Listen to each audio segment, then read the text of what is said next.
Hello everyone, welcome to my new vlog. তোমরা দেখতেই পাচ্ছ এখানে গাজর কাটা চলছে, পেঁয়াজ কাটা চলছে, বিভিন্ন রকম শাকসবজি কাটা চলছে। তো আজকে আমরা খাবো পিকনিক, সেজন্যই আর কি ছোট করে আয়োজন করেছি সবাই মিলে, কয়েকজন মিলে আর কি। আর এটা তো জানুয়ারি মাস, পিকনিকের মরশুম, সবাই পিকনিক খাবে, অনেক অনেক জায়গায় ঘুরতেও যাবে, আমরাও যাব অনেক অনেক জায়গায় ঘুরতে। কিন্তু এই মুহূর্তে আমরা বাড়ির বাচ্চারা মিলে এই ছোট করে পিকনিক করছি। আর এখন বসানো হবে ফ্রায়েড রাইস, সেজন্য আগে থেকে গাজর, মটরশুঁটি এগুলো ভাজা চলছে। আর এই সব কিছু রান্না করছে আমার দিদি।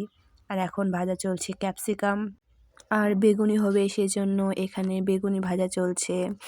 আর কিছুক্ষণের পরই মাংস হবে। আর আমাদের আজকে এটাই মেনু, ফ্রায়েড রাইস, চিকেন কষা, বেগুনি, এইটুকুনি।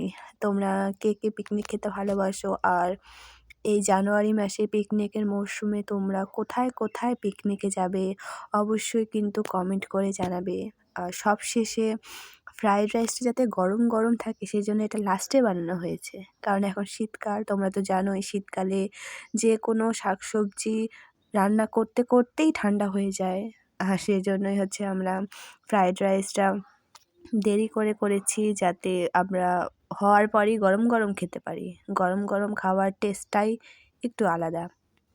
এভাবেই আমাদের পিকনিক খাওয়া শেষ হলো, ফ্রায়েড রাইস, চিকেন কষা, বেগুনি দিয়ে। আর লাস্টে একটু ফটো ফটো তুলেছি সবাই মিলে, আর কিছু ভিডিওও করেছি। সেই ভিডিওগুলো যদি তোমরা দেখতে চাও তাহলে অবশ্যই আমাকে কমেন্ট করে জানাবে।